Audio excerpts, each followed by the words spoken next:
Good evening, ladies and gentlemen. And as I'm actually preparing to swap out the poster for today, and there we are. That's the thing you didn't realize is I can actually change these things on the fly. And well, hasn't evolution and technology come on, years and bounds and stuff like that. And speaking of coming on years and bounds, Chris's deterioration and continuing a little bit in terms of the self destruction of Chris's mind, we now have to turn into the direction of his imaginary family. We've already discussed the the magical thought processes that possess Chris's way of logic. Now we have to discuss his views in terms of what he thinks is actually his family. Data. Chris has numerous imaginary family members that exist only in C197. That is a sentence, alright. While Chris has put some real life counterparts into his imaginary world, this article covers those that have been made up entirely by Chris. This page will not cover Solitude or the Chaotic Combo, since they already have their own pages that we've done previously, and while Solitude does refer to Chris as father or mama, this is one more along the lines of Chris being his benevolent creator rather than an actual family. Like most, if not all of Chris's original characters, pretty much all of them exist purely to worship him or to give him extra powers in the comic. Because trust me, the last thing somebody like Chris needs is even more power. But let's get straight to it.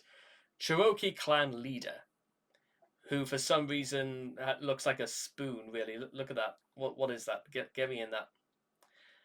The leader of the Cherokean clan is a fictional ancestor of Chris, originating from Chris's belief that he is part Cherokee, well, part spoon, as I'd mentioned, which was disproven in 2018 after Chris took a 23andMe DNA test. In the middle of a financial crisis, but we'll come to that. The character is a Caucasian Aryan man wearing a Roman chestplate Halloween costume, showing how little Chris knew about the people he supposedly descended from. The character looks identical to Chris, who is meant to be his reincarnation.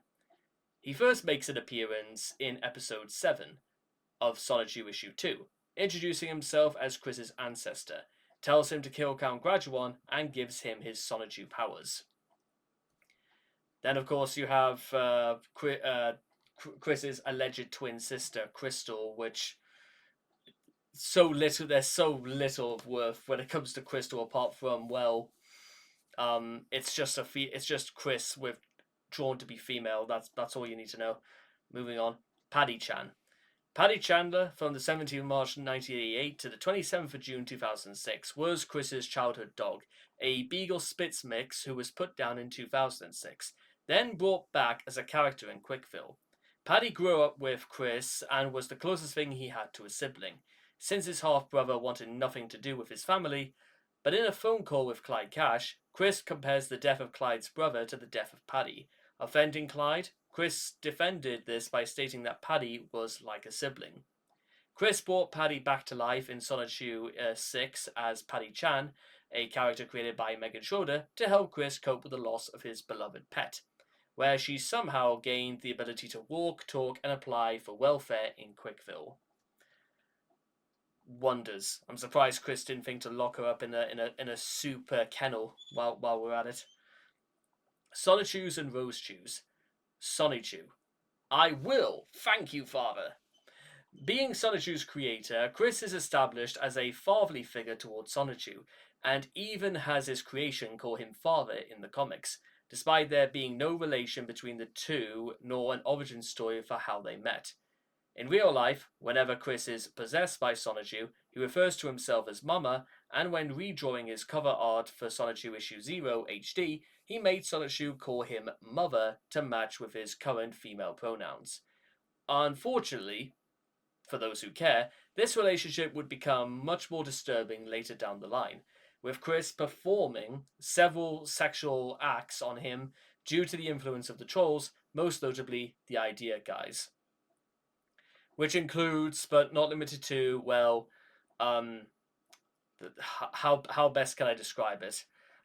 It Chris doing very terrible and graphic things to Sonichu without Sonichu's consent. Let's just leave it at that. Russell and Cynthia.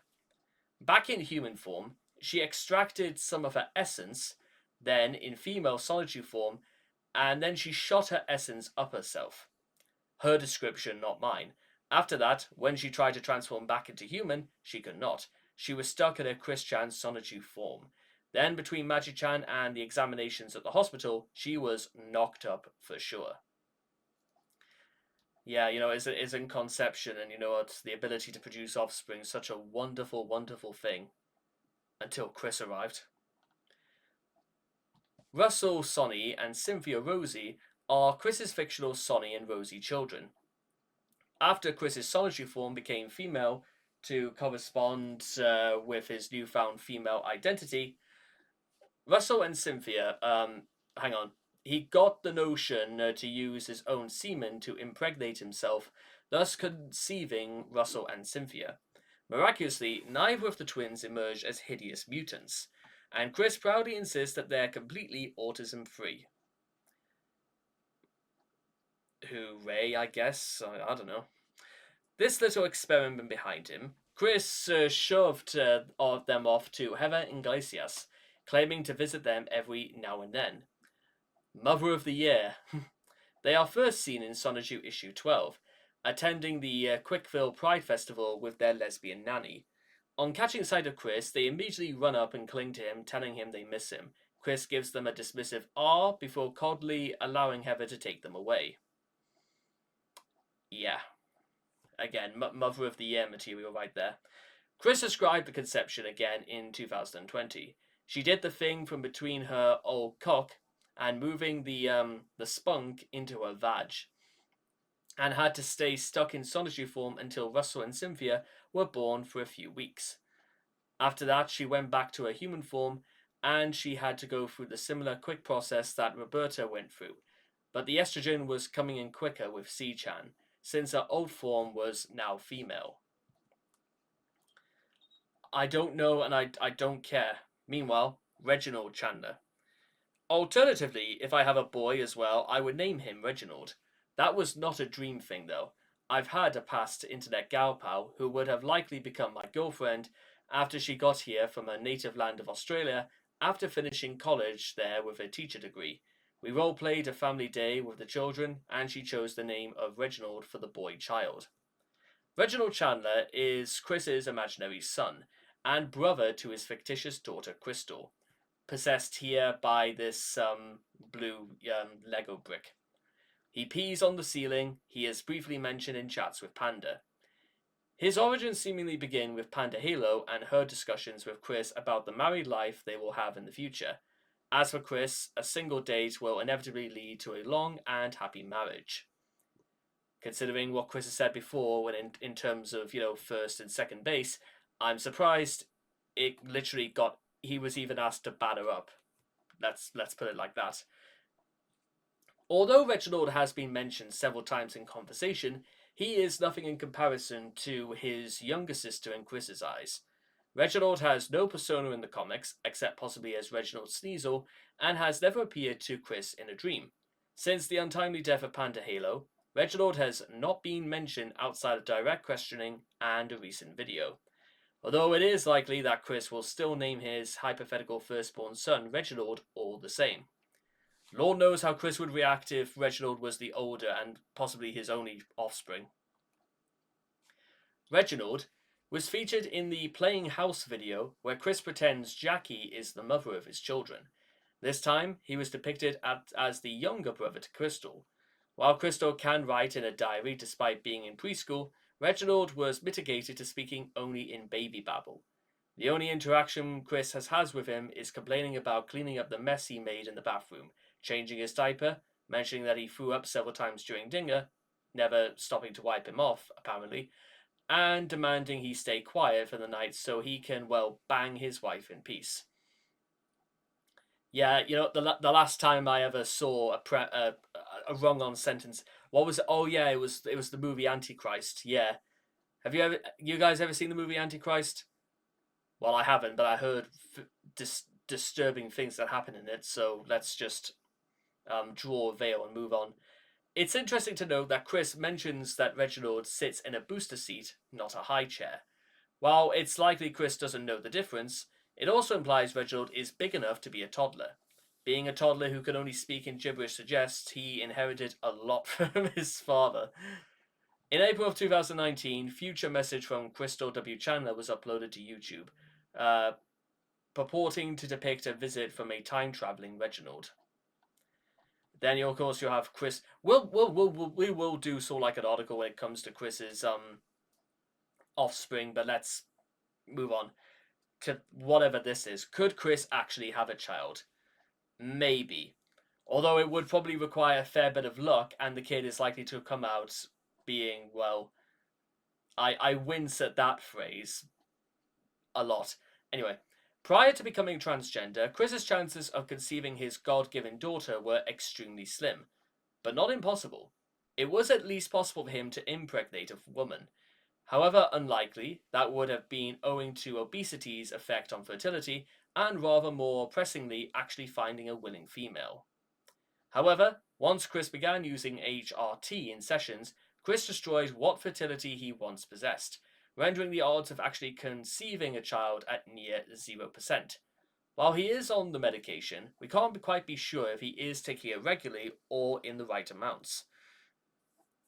Probably neither, if we're knowing what we know about Chris and his application towards medications. In November 2014, after being rejected by a sperm bank, he even went as far as asking a friend to be the vessel which will allow Crystal to enter our world. But as addressed, he is no longer producing potent sperm. A later video showcased that he has difficulty getting an erection in spite of mass debating for 3 straight minutes, which just adds to his list of problems. In Chris's defense, however, he had just pissed all over the floor, and such an event usually makes it a bit harder to get it up. And he has under distress due to the manipulation of the idea guys who convinced him that they would only stop torturing his imaginary wife if he had made the sex tape. That being said, some later text-based details of ambiguous authenticity during Chris's soul bonding with his mother in 2021 suggested that he used his penis to have sex with his mother. Although Bob was long since infertile at that point, Chris allegedly wore a condom anyway. It's probably for the better, though, as the last thing we need in this world are Bob and Chris having zombie children. Yeah. In September 2020, Chris explained that he still has interest in getting a sexual reassignment operation in the hopes of being able to give birth. Sadly, nobody ever thought of breaking the ice to Chris in terms of where is the fetus just going to kick off. What is Chris planning to do? Keep it in a box and walk it around all day? Although he seemingly dropped the idea in the following years, wishing to remain with his genitals for some unknown reason. Unfortunately for Chris, those who undergo a male to female sexual reassignment surgery are incapable of carrying children. See the comment I made 10 seconds ago. Although some scientists are looking into the possibility of transplanting uteruses into transgender women. Chris would likely be too old or too unhealthy to bear children in the event of such a medical breakthrough. And that's all presuming that he could save up enough to pay for that in the first place, which seems like wishful thinking, considering that money seems to be the only thing Chris can't hoard, and he prefers buying Transformers anyway. In short, Chris will probably die childless as long as he avoids sinking his finances to the point of foreclosure. Again, the toys that Chris claimed to hoard for his future children will go to the state of Virginia if there is no will and none of his other family members step in. Amen. Also, should Chris actually have a child? If you are asking this question, then you really don't know anything about Chris. Parenting is an enormous task that takes huge amounts of effort and competency to pull off correctly. As for Chris himself, even if you have two of the most loving parents imaginable and an unhealthy mix of stupidity, coddling and manipulation can easily turn any child into a monster. First and foremost, Chris is extremely negligent, which is a trait picked up from his own parents. Name a thing in his life that he was tasked with taking care of, and you will quickly find that he has left them to rot and rust away. Even with things that he cares about, he doesn't take particularly good care of, and regularly leaves to break because he can't be bothered to actually take care of anything. Children need attention and care. Children need it more so because they are old enough and probably big enough where they can actually cause damage without near 24 hours supervision and a very short leash. Especially during their younger years when they simply cannot take care of themselves. For example, can Chris successfully potty train a child when he cannot do the same with his dogs or even himself? Obviously not. This is exasperated by the fact that, paradoxically, despite Chris's obsessive desire to be a parent, he has no actual interest in parenting itself. In the comics, where he is both mother and father to Russell and Cynthia, work that one out, he has Heather Iglesias take care of them in lieu of showing them any attention himself, with the two children showing obvious signs of parental abandonment. In the Playing House video, Chris also makes it rather obvious that he actually intends to neglect his children, with Reginald being allowed to wallow in his own filth and vomit, while having not been taught to speak, while Crystal is expected to take care of herself despite being 4 years old. This is also inspired by the fact that Chris is depicted as a stay-at-home parent in his fantasies. I know, right? Chris is even in Chris's fantasies he doesn't have a job. And you're really trying to tell me Chris really, really, really wants to, thinks he's capable of being a parent. Is this what we've come to? Children also cost money. And how? Unfortunately for Chris, Virginia is among the top 10 most expensive states to raise a child in, around 8th place at an annual of $23,029, which means that even if Chris was responsible with his money, he never will, didn't have an ungodly amount of debt to pay off, he won't ever pay that off, and didn't have a group of exploiters taking a giant chunk out of his monthly payment, say what you like, but if Chris cared, he probably would have put a stop to that. His live stream money and his monthly tugboat simply won't be able to cover it. And that's assuming he has no other expenses. Or assuming something doesn't just catch Chris's eye and he will literally buy it as though there was no such thing as a surplus.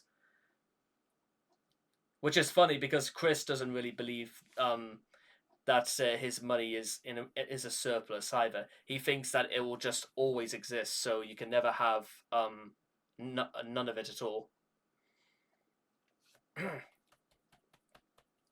Anyway, what children also need is a good adult to properly teach them morals and the facts of life. Incessant claims that he is true and honest and self-insert portrayal notwithstanding, Chris is nowhere near the man for the job. At best, he's not above lying or doing less than desirable things to get what he wants, and at worst, he has gotten himself banned from numerous places for unruly behaviour. On top of all that, he cultivated a persecution complex in that random people simply minding their own business conspire to torment him just for being autistic, which originated from his incompetent parents, who clearly failed to instill genuine moral values within him for 29 years. Assuming that Chris's hypothetical child inherits his condition and slash or doesn't have the ability nor willingness to defy or simply leave him permanently, it's very likely he'll be a terrible role model for them, just as Bob and Bob were to him, and the cycle of toxicity would continue. Now, one could argue where this is not the where Chris is not the exception is, well, Dr. David Allen, Carol Suzanne, and even Cole Smithy. All of them, broke away from the claws of Bob and Bob, and I think it's only David Allen who actually has any children. But with that being said, it's entirely possible. But I also suspect that maybe David Allen just sort of came to certain conclusions a little bit faster. And by the way, coming to conclusions faster about life it's not lost on people who have autism. There are plenty of people who have autism who can, make the distinction, connect the dots very quickly. It's just it's become obvious that Chris, well, has found his pit and he would rather lie in it. That's that's the other thing that any child would look at and say is, well, just kind of pathetic. How would you feel if your role model was just sort of a lazy slob who just laid about wallowing in his own filth, and it's not a good look, is what I'm saying. And you need to be a good look for your for your kids. You know what I mean? You need to be somebody that they are going to look towards and say, you know what, we can learn a thing or two. Now, I'll get into some of my opinions about parenting later on. I mean, well, let's continue. Let's just do it for now. Also, not to put a finer point on it, Chris has virtually no aptitude for self control and anger management whatsoever. Even if you were to argue that past conflicts have proven he is way too passive to assault anyone physically, he'll just as easily settle for verbal outbursts and exaggerated temper tantrums in general, which can similarly cause trauma. As documented, Chris did have a tendency to lose his temper towards young kids during the time he went to the game place on weekends, which, among other bad habits, eventually led to the manager banning him permanently. Top that off with Chris being a self righteous egotist, virtually unable to remorse and empathize, the end result could at least best a strained relationship between Chris and his children, if not them escaping and preventing further contact with him altogether, as with half brother Cole did with Bob. And finally, in the past, it would be considered speculation or something an A-log would say, even regarding some worrying comments on Facebook. Nowadays, it's obvious that Chris is okay with questionably consensual incest, especially parental incest between a mother and her child. Regarding his previous comments on Facebook regarding incest with one's child, he was not only accepting over the act, but eventually encouraged it, claiming said act was good experience for the child, only adding the condition that the sexual relationship should not be abusive or hurtful, completely disregarding that only sex with a child by definition abuse, and by extension hurtful, because children are not able to consent to sex. That I feel like that should be underlined and made even bolder than that. In short, if by some miracle Chris was actually capable of conceiving children and somehow being allowed to keep them, they would grow up sick, hungry, penniless, neglected, abused, and or dead.